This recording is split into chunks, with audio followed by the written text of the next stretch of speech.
Okay, so the question is, was iOS 7 created in Microsoft Word? It might sound stupid, but this video should show you that it's actually possible. If you like it, don't forget to check the whole series in the real-time speed so you can learn something new. So, let's get started. We'll start with some screenshots from the internet which we will paste into the Word and continue with this base shape for all the icons, which would be this rounded rectangle, and it may be a good idea to make it in the size that it fits the grid properly so we can save some time later. Creating a calendar icon is as easy as adding two text boxes, but because we don't have a thin font like it is used for the 11 number, we have to use a simple trick and add an outline to this label so it visually looks thinner. For the messages icon, we have to set the right color gradient for the background shape. That is from the lighter green to a darker green color. We don't have a color picker, but there are some tricks how to set the right colors. The bubble is just a symbol from the font CUIUI symbols, so there is not much work here. The weather icon is made only from three objects. The background uses our base shape, the sun is just a circle with the yellow gradient fill, and for the cloud we use a symbol from the font CUIUI symbol. We set the fill to a little bit transparent one, so the sun is a little bit visible also below the cloud. For the FaceTime icon, we will reuse the same background shape as was used for the messages icon, and again insert a new symbol from the font CUIUI symbols. The camera is almost the same, we just have to get rid of those two circles on the top by drawing a freeform shape with the same gradient fill as is used for the background. The phone icon is probably the easiest one, because we will again reuse the green background shape and just insert the phone icon and rotate it a little bit. The blue background for the mail icon is reused from the weather icon, and the envelope is again a symbol, but this time from the Windings font. We need to change the fill for the symbol to be the same as the background, so it serves as a fake mask for the underlying white rectangle. The reminders icon uses a little trick where the circles have the double white outline applied to them, so the fill color also changes the outline color and creates this offsetted white outline effect. The rest are just well-positioned lines.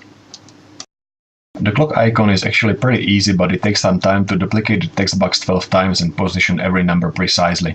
There is a cool little trick. When you drag an object with the Ctrl key pressed, you create a copy. It is much faster than using a Ctrl-C and Ctrl-V shortcuts. The middle part is made from lights and circles, and the hardest part here is to position everything properly. The background for the notes icon can be done in a few different ways, but the less expected one would be to use a gradient fill. On the other hand, it gives us the freedom to keep the rounded rectangle shape as a base object. The rest of the icon is again made from lines, where the one on the very top is set to dotted line. For the stocks icon, we need to trace the graph line and create two separate objects. The first one will be the white line, and the second will create the subtle gradient fill or highlight below this line. To keep both objects only over the background shape, we use grid lines. All the other lines are the line shapes drawn with the shift key to keep them straight. One of them is blue, and this one also contains a blue circle with the black outline. The Safari icon is easier than it seems. The white rounded rectangle and blue circle are pretty clear, but for the tick marks we use a little trick. With the text box we insert a different sized lines and apply a word art transform effect to follow the circle path. That way we can easily control the size and the amount of the tick marks. The middle part is made from two triangles.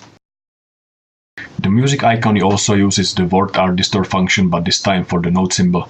It is because the standard fonts do not contain a note which is skewed this way, so we have to distort it a little. It saves us time because we don't need to draw this symbol from scratch. We will reuse the same note symbol also for the iTunes Store icon. We just need to adjust the background gradient fill to match the colors perfectly. And then make the note a little bit smaller and add a circle with no fill and white outline. The camera icon again uses a symbol from the font CUIUI symbols filled with the dark gray to black gradient fill. It also has the inner shadow effect on the top and the outline in the same color as the fill to make the circle in the middle thinner. A freeform shape is again used to create gaps on the top and bottom by having the same gradient fill as the background shape. The yellow LED icon is just another circle. The photos icon is made from multiple rounded rectangle objects filled with the gradient fill from the more transparent color in the middle to the less transparent color towards the edges. That way we can see multiple semi-transparent objects in the center of the icon. To make the middle part even darker, we copy all the objects out one more time and adjust all the gradients to be darker in the middle. The background for the passbook icon is again using the gradient fill to fake 3 stripes of colors. The maximum number of gradient stubs in Microsoft Word is 10, but we are only using 5 here. For the bottom divider, we will not use a dotted line, but a text box with the circle symbols instead. That way we can control the spacing and the position of each dot precisely. The 3 symbols on the left are from the fonts Webdings and CUIUI symbols. The Game Center icon is made from simple circles with the gradient fill, but we are using Word free options to form spheres out of them. With the proper settings for material and lighting, we can get almost right results. Word doesn't support advanced blending modes, so in order to show the overlapping objects, we have to adjust the transparency. The videos icon is made from two parts. The background uses again a custom gradient fill to form a top black part and the bottom green gradient. The top part is created separately using predefined shapes, and this group is later used as a custom fill for another rounded rectangle which acts as a clipping mask. The maps icon takes a little more time to create because it uses a lot of different shapes. We have to insert multiple rectangles and set the right fill and the outline. We also have to create the yellow road, which is made from two very thick lines. Finally, all those background objects are used as a fill for a rounded rectangle. For the badge, a symbol from the Webdings font is used. It's a little bit different, so we have to set the font scaling to make it a little bit wider and fill it with the custom gradient fill to form those three stripes of colors. The arrow is again the symbol from the font, and the blue path uses the L symbol shape, so we don't have to use the two separate rectangles. Sometimes there is no appropriate symbol which we can use, so we have to draw it from the scratch. That is the case of the App Store icon, where both the pencil and the brush needs to be created from the standard shapes like the rectangles. We can, however, use a symbol for the brush tip and save some time. It is some knot symbol, but it fits the icon perfectly.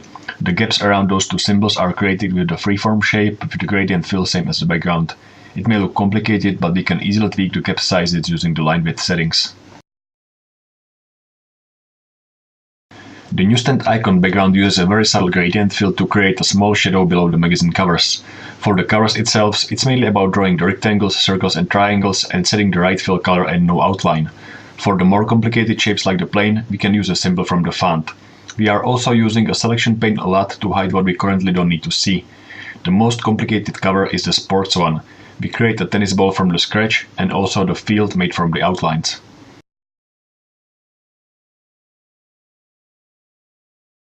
The settings icon uses the same trick that we have used for the Safari icon. We create a new text box, insert the triangle symbol multiple times and use a word art transform function to follow the circle path. It's a little bit more complicated because we are using a gradient fill. We are also using an outline to make those triangles less spiky.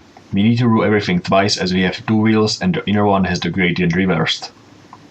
Finally, the inner part of the bigger wheel is made from the freeform shape, which makes defining the same gradient fill quite easy.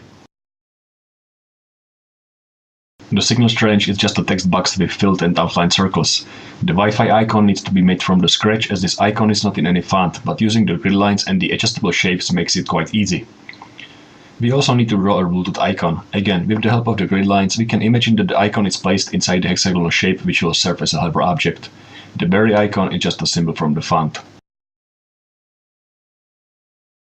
The page separator is very similar to the signal strange, but instead of using the outlined circles, we are adjusting the transparency here. The notification icon is as easy as adding the pink colored circle. There is not much what can be said over the labels except for one thing. Dragging the object with the Ctrl key pressed creates the copy, and if you drag it also with the Shift key, you are moving the object in the straight line. For the background, the rectangle with orange to grey gradient fill is used. Then we add a white circle and blur it using the soft edges effect. If we duplicate it multiple times and set the different size, transparency and blurriness, we create this floating dust particles effect. The bottom part is a white semi-transparent rectangle. The iPhone 5 is made from simple objects like the rounded rectangles and circles, and use transparent fill so we can adjust the sizes and positions properly. It's also a good idea to create a separate object for the highlight, which is made from the rounded rectangle and edited using the edit points function. This shape has the semi-transparent white to transparent white gradient fill. The camera and the speaker shares the same fill and the outline, which is lighter on the bottom to form a highlight. The home button also uses the gradient fill to form a strong highlight and the gradient outline, so we can have a smaller highlight on the top and bigger on the bottom. Then we group everything together and duplicate it on the next page. As a 3D base for our phone, we rotate the rounded rectangle in the 3D space, add some depth from the bevels and adjust the material and lighting settings. Then we rotate our group in the same way to fit the front side of our phone. We also added a drop shadow using the freeform shape with the black to grey gradient fill, which is blurred using the soft edges functions. Then we change the background and that's it. If you like this video and want to learn something new, don't forget to check my new free ebook 7 Best Text Effects in Microsoft Word, which you can read online for free on iShoe. So read the book, learn something new and have fun. Thank you.